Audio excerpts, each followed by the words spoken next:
बोल रहे हैं यहाँ पर कि शहनाई की दुनिया में डुमराव को क्यों याद किया जाता है, डुमराव को क्यों याद। बहुत ही महत्वपूर्ण क्वेश्चन है दोस्तों, एक बार जरूर देख लीजिएगा इसको।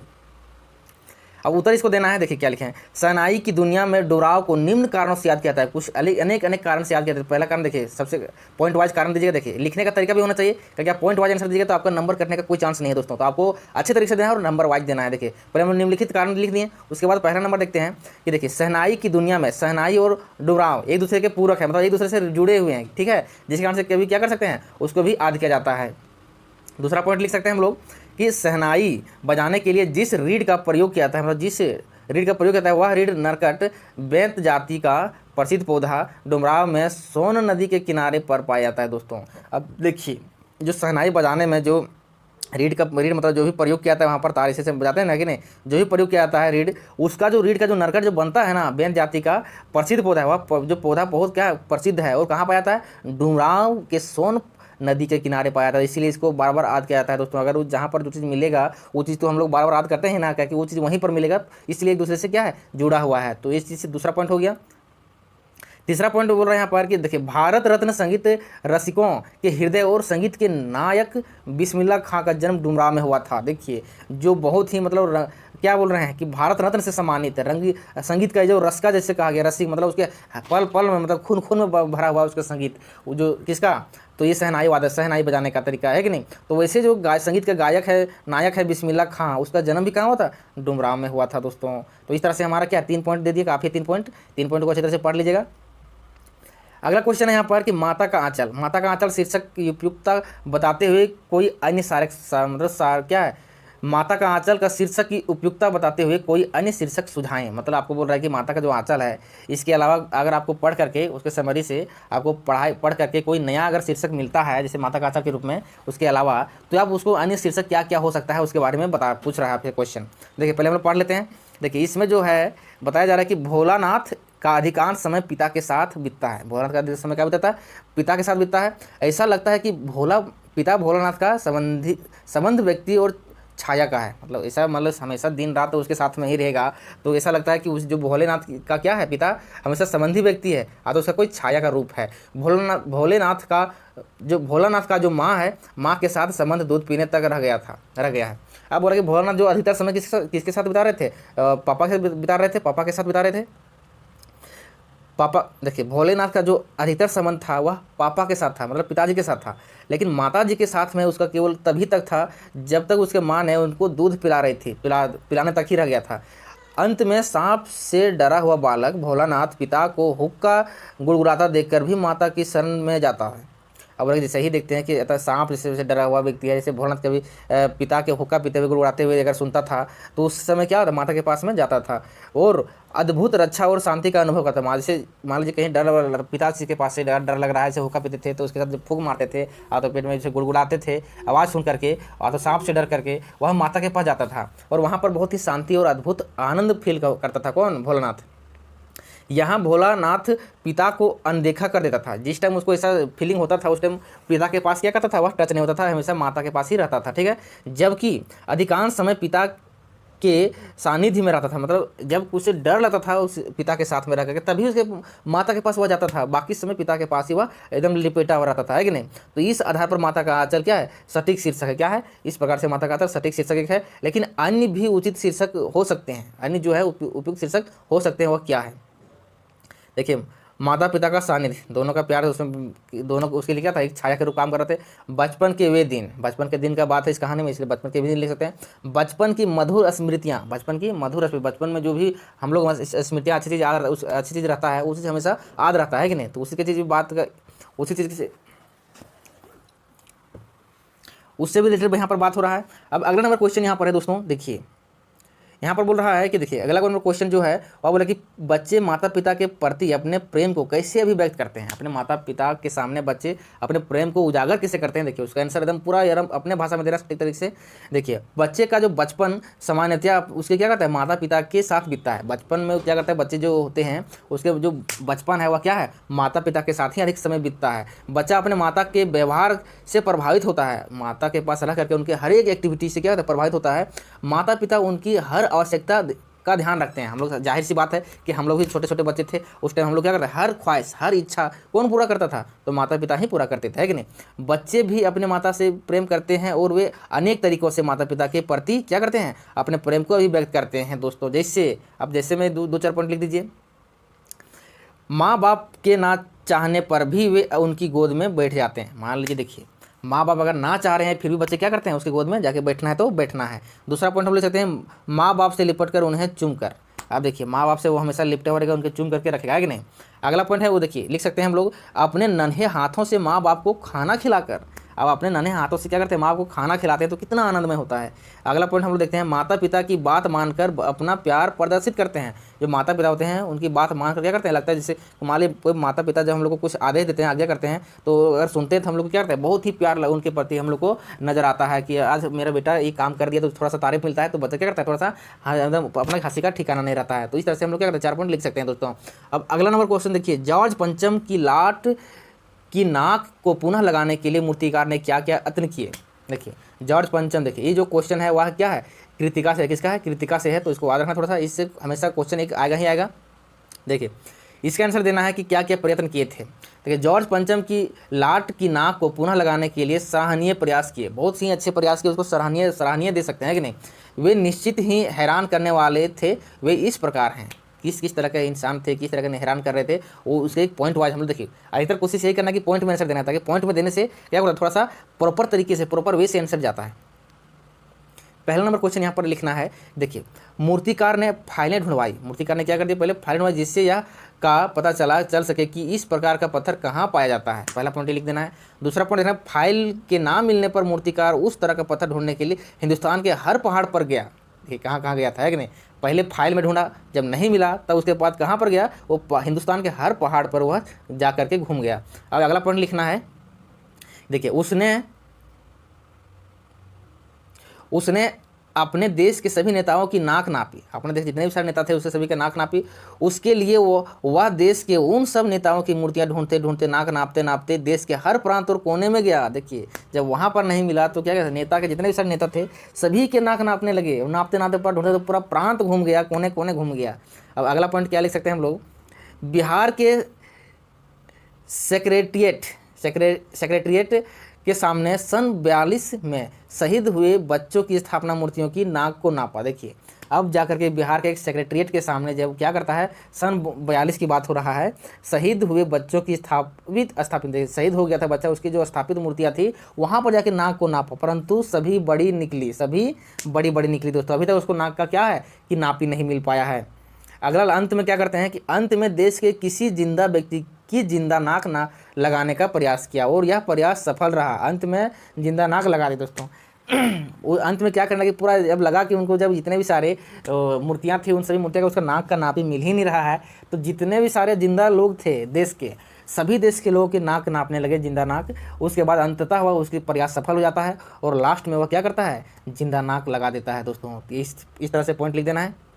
अगला नंबर क्वेश्चन है, देखिए, नई दिल्ली में सब था फिर नाक नहीं था। देखिए, नई दिल्ली में क्या था, सब था लेकिन फिर भी नाक नहीं था। इस कथन के माध्यम से लेखक क्या कहना चाहता है दोस्तों, ये भी क्या है, उसी चैप्टर से क्वेश्चन है। तो देखिए, अगला क्वेश्चन क्या है, नई दिल्ली में सब था सिर्फ नाक ही नहीं था। इसके माध्यम से लेखक यह बताना चाहता है कि हमारे देश की राजधानी में सब कुछ पहले जैसा था, यह कि अपना संविधान एवं लोकतंत्र था। लोग अपनी इच्छा अनुसार बोलने और आचरण करने के लिए स्वतंत्र थे। वे अपने ढंग से एलिजाबेथ के स्वागत की तैयारियां में जुटे थे दोस्तों।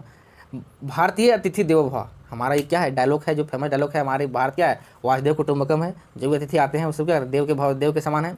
इसकी जो परंपरा निभाने को तैयार थे, पर अब भारतीयों के मन में जॉर्ज पंचम के लिए मन में सम्मान नहीं था। या जॉर्ज पंचम की जो बात हो रही है उनके लिए कोई सम्मान, देखिए एलिजाबेथ जो आ रही है उसके लिए बहुत सारा क्या तैयारियों में जुटी हुई लोग हैं, लेकिन जॉर्ज पंचम के लिए जो नाक की बात हो रही है उसके लिए कोई सम्मान की बात में कोई भी क्या था, मन में किसी के मन में सम्मान की भावना नहीं दिख रही थी दोस्तों। इसीलिए बोल रहा है दिल्ली में सब कुछ है लेकिन फिर भी क्या एक चीज़, उसकी नाक नहीं है। जॉर्ज पंचम की नाक लगने वाली खबर के दिन अखबार चुप क्यों थे। देखिए, जिस दिन वह लेखक ने क्या कह रहा है कि जॉर्ज पंचम के नाक लगा रहा था, उस दिन पूरा अखबार क्या था, खबर में के रूप में पूरा कुछ नहीं छपाई हुआ, पूरा सभी अखबार क्या था, चुप थे। क्यों थे, इसका कारण क्या था, देखिए जॉर्ज पंचम के लाट पर जिंदा नाक लगाने से खबर वाले लज्जित थे। खबर वाले क्या छापेंगे कि मतलब किसी की मूर्ति में जिंदा नाक लगा रहे हैं, क्या ये छापेंगे? जिस जॉर्ज पंचम की तुलना छोटे बच्चे से भी ना की जा सके। वो बोला कि जो जॉर्ज पंचम की बात हो रही है उसकी तुलना छोटे बच्चे से भी नहीं किया जा सकता है दोस्तों, और जिसके अत्याचार का इतिहास भी शायद भूले नहीं थे। अब बोला कि उसके जो अत्याचार हुआ था उस अत्याचार से इतिहास में भी कोई भूला नहीं था। उस जॉर्ज पंचम की लाट पर अपने सामान की नाक कटवा कर जिंदा नाक फिट की गई। वो जो हमारे इतिहास में पूरा अत्याचार के रूप में लोग जान रहे थे, उस जॉर्ज पंचम में क्या सामान में, जॉर्ज पंचम के लाट पर सामान में जिंदा नाक कटवा कर लगा दिया जा रहा है। बोला कि यह कृत्य चुल्लू भर पानी में डूब जाने जैसा था। या जो कार्य हो रहा था वो कार्य से लगता कि चुल्लू भर पानी में क्या करे, डूब के मर जाए। यह दिन भारतीयों का आत्मसम्मान पर चोट करने वाला था। यह जो कार्य हो रहा था उस दिन क्या हो रहा था, पूरा भारत में आत्मसम्मान पर चोट, मतलब क्या हो रहा था कि जख्म का घाव जैसा करने वाला था। इसलिए आज के दिन अखबार सब क्या था, खाली थे और चुपचाप थे दोस्तों। यही था उसका रियलिटी और इसका था आंसर। ठीक है, तो एक बार जरूर पढ़ लीजिएगा ताकि आंसर तो अपनी तरह से ही देना है। अगला नंबर क्वेश्चन देखिए। क्वेश्चन बोल रहा है यहाँ पर कि मृत तृष्णा किसे कहते हैं? मृत तृष्णा किसे कहते हैं? कविता में इसका प्रयोग किस अर्थ के लिए हुआ है दोस्तों? मृत तृष्णा जो है वह क्या है और उसका कविता में क्या प्रयोग है, उसका अर्थ क्या है? इसका आंसर देखिए, सटीक तरीके से आंसर देते हैं दोस्तों। देखिए, रेगिस्तान में तप्त गर्मी में दूर रेत पर जल के होने का आभास होता है। बल्कि रेगिस्तान की बात हो रहा है, वहाँ पर पूरा एकदम लू चल रही है, गर्मी चल रही है, दूर रेत पर जल के होने का आभास होता है। वहाँ पर जल के रूप क्या मिलेगा, क्या तपती हुई धूप में बहुत ही आभास हो रहा था। और गर्मी में प्यास से व्याकुल मृग जल के आभास मात्र को अर्थात समझ उसके पीछे भागता है। अब बोल रहा है देखिए, अब गर्मी का समय था और मृग जो था वह व्याकुल था पानी प्यास से, है कि नहीं, और वह क्या कर रहा है कि पीछे पीछे भागते जा रहा है आगे कि अब आगे पानी मिलेगा, अब आगे पानी मिलेगा। जैसे जैसे भागता हुआ मृग आग उसकी ओर जाता है वह आभास भी दूर होता जाता है। इस सत्य अब आगे बोल रहा है कि इस सत्य को बिना समझे मृग भटकता ही रहता है। बोला कि इसका जो रियलिटी है वह जाने बिना क्या करता है, वह भटकता रहता है। यही मृग तृष्णा है। क्या है? यही मृग तृष्णा दोस्तों। इस तरह से आंसर देना है। अब अगला नंबर क्वेश्चन बोल रहे हैं यहाँ पर, देखिए, बोला कि कविता में मृग तृष्ण शब्द अच्छा उसी के आगे है। अब नेक्स्ट आगे बोल रहा है, देखिए इस कविता में क्या, इसका पहला नंबर लिखते हैं हम लोग, मृग तृष्ण क्या है और कविता में इसका प्रयोग क्यों किया गया है, इसका आंसर इधर देना है साइड में, पैराग्राफ चेंज करके। कविता में मृग तृष्णा शब्द मृग के लिए ना होकर के मानव के लिए प्रयुक्त हुआ है दोस्तों। मानव के लिए मृग तृष्णा ऐसा नहीं कि कोई पशु के लिए है, या मानव के लिए है। मृग मानव भी या क्या करता है, अथार्थ को यथार्थ मानकर, मतलब अयथार्थ को अथार्थ मानकर क्या करता है, मृग की तरह अस वैभव समान जैसी मृग तृष्णा के लिए जीवन भर भटकता रहता है। हम लोग मनुष्य का ही बात करते हैं कि मृग की तरह क्या करता है, अपने धन दौलत वैभव समान के लिए क्या करता है, हमेशा जीवन भर क्या करता है, भटकता रहता है। इस भटकाव में मनुष्य को किंचित समय के लिए विशांति नहीं मिलती है। और बोला कि ये जो भटकाव है मनुष्य को कुछ क्या करता है, बहुत ही समय के लिए क्या करता है, विशांति नहीं मिलती, मतलब कभी शांति महसूस नहीं होता है दोस्तों। इस तरह से देना है। अगला क्वेश्चन यहाँ पर बोल रहा है कि माँ ने, देखिए अगर अब आ गया कन्यादान, क्या हो गया, कन्यादान से क्वेश्चन क्या बोल रहा है, देखिए माँ ने बेटी को क्या क्या सिखा दी थी। जब माँ की बात हो रहा है कि अपने बेटी को क्या क्या सिखा देती है, सो देखिए माँ ने अपनी दायित्व समझकर बेटी को निम्नलिखित बातें सिखाई देती है। क्या क्या सिखाती, देखिए उसको हम लोग लिखेंगे पॉइंट वाइज।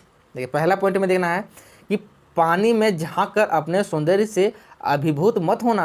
कभी पानी में देखना कि हम बहुत ही सुंदर हैं, बहुत ही अच्छे, मतलब सुंदरता है हमारी है, तो उस पर कभी मत ये घमंड नहीं करना कि हम बहुत ही सुंदर हैं, मेरे लिए चेहरा है, क्योंकि चेहरा कुछ ही समय के लिए होता है दोस्तों, ये क्या फिर माटी में मिल जाता है। इसलिए पहला पॉइंट समझा रहा है कि कभी अपना चेहरा को देख करके कभी अपना मतलब अपने आप को घमंड महसूस नहीं करना। दूसरा पॉइंट हम लोग लिख सकते हैं कि वस्त्रों और आभूषणों को बंधन मत बनने देना। अब ऐसा नहीं कि वस्त्र और आभूषण कहने का मतलब हो गया कि कभी कपड़े के पीछे कि हम ये कपड़ा अच्छा है, ये कपड़ा आभूषण अच्छा है, उसके बंधन में मत बंधना कभी कि हम ये पहनेंगे वो पहनेंगे, वैसे ये पहन के घूमेंगे वो पहन के घूमेंगे, मतलब आभूषण के रूप में, तो कपड़ों के रूप में, तो उसमें कभी बंधन में मत बंधना। अगला पॉइंट बोलता है कि आभूषण जो होता है बंधनों में बंधने के लिए नहीं होते हैं। आभूषण जो होता है वह बंधनों में बंधन के लिए नहीं होता है कि उसके बिना हम नहीं रह पाएंगे, अपितु सौंदर्य से में वृद्धि करने के लिए होते हैं। आभूषण क्या करता है, आभूषण सुंदरता को बढ़ाता है, लेकिन उसमें बंधन में बंधने जाना है, ये समझा रही है माँ, है कि नहीं। अगला पॉइंट बोल रहा है कि मर्यादाओं का पालन करने वाली लड़की बनकर तो रहना, किंतु बेचारी भोली भाली दिखने वाली असहाय बनकर मत रहना। अब लेकिन अपनी मर्यादा का पालन तुम जरूर करना, लेकिन बेचारी ऐसा नहीं करना, भोली भाली ऐसा नहीं करना, और या सहाय मतलब मेरे लिए तो कोई किसी के प्रति मतलब असहाय, मतलब क्या हो गया कि कोई तुम्हारे प्रति हमेशा किसी के पर निर्भर बन के मत रहना, ठीक है। अब तो फिर किसी के लिए असहाय बन करके मत रहना। इसी तरह से हम लोग क्या है, सारे पॉइंट का आंसर दे देना है। अब अगला नंबर क्वेश्चन बोल रहा है, देखिए क्वेश्चन जो है बोलता है कि आगे रोटियां सेकने के लिए, उसी से है उसी वैसी मतलब वो क्या है कन्यादान सही क्वेश्चन है। और बोला कि आगे रोटियां सेकने के लिए, जलने के लिए नहीं। अब देखिए आगे जो है रोटियां सेकने के लिए है, आप रोटियां सेकिएगा लेकिन जलाना नहीं रोटियां। इसका देखिए बहुत ही बड़ा पॉइंट है दोस्तों। ये पॉइंट क्या है इसको समझिए पहले। पहला नंबर का नंबर देखिए, इससे 2 क्वेश्चन बन रहा है। वो क्वेश्चन क्या क्या बन रहा है देखिए, एक एक करके हम लोग आंसर देंगे। बोला कि इन पंक्तियों में समाज में स्त्री की किस स्थिति की ओर संकेत कर रहा है। अभी रोटियां सेकने के लिए है, जलने के लिए नहीं है। इसका मतलब समाज में क्या उसकी स्थिति बता रहा है, उसके क्या संकेत कर रहा है समाज में, उसका आंसर देखिए कैसे देते हैं। पहला नंबर का आंसर ये बोला कि इन पंक्तियों के माध्यम से कवि ने स्त्रियों को कमजोर बनकर मात्र सजावट की वस्तु बनने के सामाजिक नियमों का विरोध किया है। बोला कि आप इस पंक्ति से बोल रहा है कि देखिए आप केवल रोटियां सेकने के लिए नहीं, आप रोटियां को जलाना नहीं है। मतलब बोला कि देखिए आप कमजोर बनकर मात्र सजावट की वस्तु बनने के लिए सामाजिक नियमों का विरोध किया है। अब केवल आप समाज में रह रहे हैं और समाज में रह करके कुछ सजावट की वस्तु के जैसा आप रह रहे हैं तो उसका समाज को क्या किया, लेखक ने उसका विरोध कर दिया, कवि ने विरोध कर दिया है। ठीक है कि आप समाज के लिए कुछ कीजिए, समाज में रह के अपना योगदान दीजिए, समाज में रह करके अपने आपको पहचानिए कि हम किस समाज में रह रहे हैं। उसमें घुटन वाला समाज नहीं मत बनिए। उसका मानना है कि रूप, सौंदर्य, वस्त्र, आभूषण आदि स्त्री जीवन को बंधन में डालने वाले कारण बनते हैं। बोला कि देखिए यहाँ पर जो बात कर रहा है कि उसका मानना है कि उनका जो मानना है कि रूप का जो सौंदर्य है, वस्त्र, आभूषण है, ये सभी क्या स्त्री जीवन को बंधन में बांधने वाला कारण बन जाता है। मतलब उसमें हम लोग क्या लिपट सिमट के रह जाते हैं। अतः स्त्री जाति को इससे सतर्क रहना चाहिए। स्त्री जाति को क्या करना चाहिए, इससे सतर्क रहना चाहिए। कभी बहुत लोग हम लोग गांव समाज में देखते हैं कि वो इसके पीछे बहुत लोग भागता है कि नहीं कि मेरे पास सोना चांदी गोलन फन, लेकिन इसमें क्या होता है कि ये हमारे लिए बहुत ही एक बंधन होता है। एक बंधन में जकड़ जो है ना, जकड़ के रख लेता है।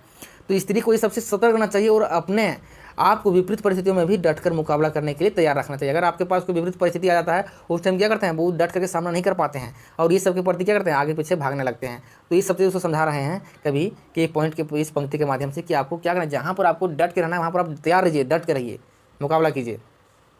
अब अगला नंबर क्वेश्चन क्या बोल रहा है देखिए, माँ ने बेटी को सचेत करना क्यों जरूरी समझा। माँ ने बेटी को सचेत करना क्यों जरूरी समझा दोस्तों, इसका आंसर देखिए अपने तरीके से लिखिए, कोई इसमें हड़बड़ी की जरूरत नहीं है। देखिए इसका आंसर लिखिए, बोल रहा है कि देखिए माँ को समाज का अनुभव है। देखिए माँ हमसे क्या कहते हैं, बेटियाँ से कितने सारे पीढ़ी देख चुकी है। माँ जो होती है समाज में क्या अनुभव, बहुत सारे अनुभवों से गुजरते हुए आगे बढ़ती है। तो यही बता रहा है कि माँ जो है समाज का अनुभव को जानती है कि किन किन की क्या क्या परिस्थितियाँ आती है। ठीक है, जब कन्यादान करके जाती है, नया ससुराल में जाती है बेटी, तो क्या क्या परिस्थितियाँ आती है। इसलिए माँ अनेक आशंकाओं से चिंतित है कि जो उसने देखा झेला है ऐसी परिस्थितियाँ बेटी के लिए भी आएगी। माँ यह भी जानती है कि मेरी बेटी अभी सरल हृदय है। माँ ये भी जानती है कि हमारी जो बेटी अभी बहुत ही कोमल है, बहुत ही सबसे परे है, ये सबसे दूर रही है, तो इस सबसे उससे क्या है, हर चीज़ उसको पहली बार नजर आएगी। तो इससे क्या है, वह भी सरल हृदय है, बहुत ही कोमल हृदय वाली है। तो आगे बोला कि सामाजिक कठिनाइयों का उसे किंचित अनुभव नहीं है, और जो समाज का जो भी कठिनाई का सामना करना पड़ता है और क्या है वह उसके कभी अनुभव नहीं हुआ है। अभी तक तो माँ के सानिध्य में रह रही स्नेह की छाया के से वंचित नहीं हुई थी। बोला कि जैसे ही वह विदा होती है उससे पहले क्या होती है कि अपने माता पिता के सामने, माँ के सामने रह करके वह उसी के स्नेह की छाया में बंधी रहती, वंचित से मतलब उसे हटी नहीं थी। इसलिए वह सभी परिस्थितियों के प्रति उसे सचेत कराना चाहती थी। इस तरह से आंसर देना है। अगला पॉइंट यहाँ पर लिख दीजिए आराम से। अगला क्वेश्चन बोला कि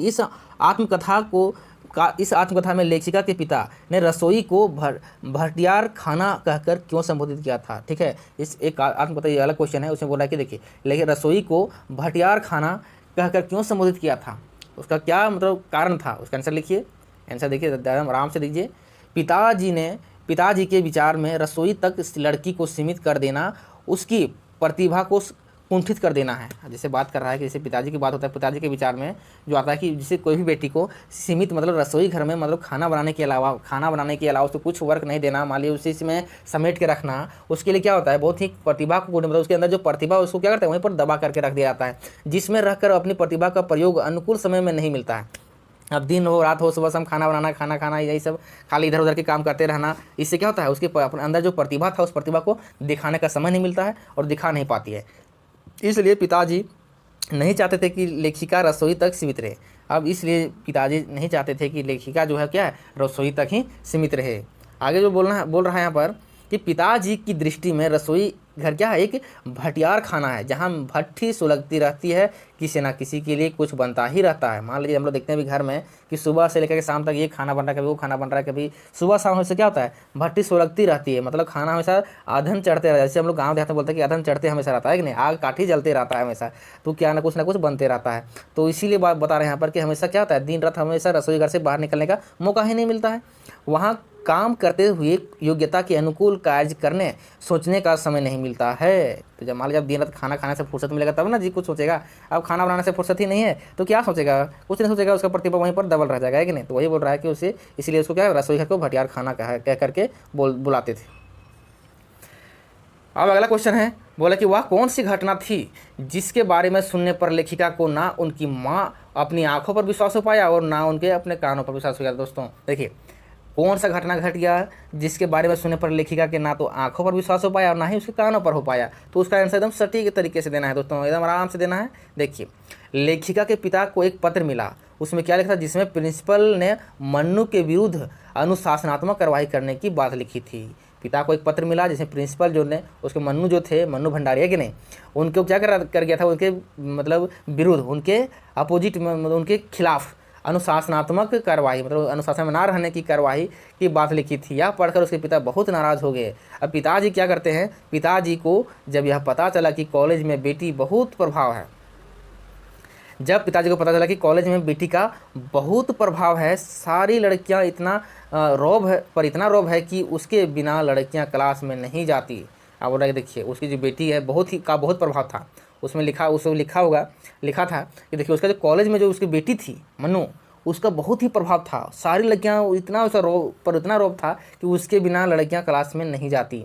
प्रिंसिपल को कॉलेज चलाना मुश्किल हो गया है। यह जानकर पिताजी गौरवान्वित हो उठे।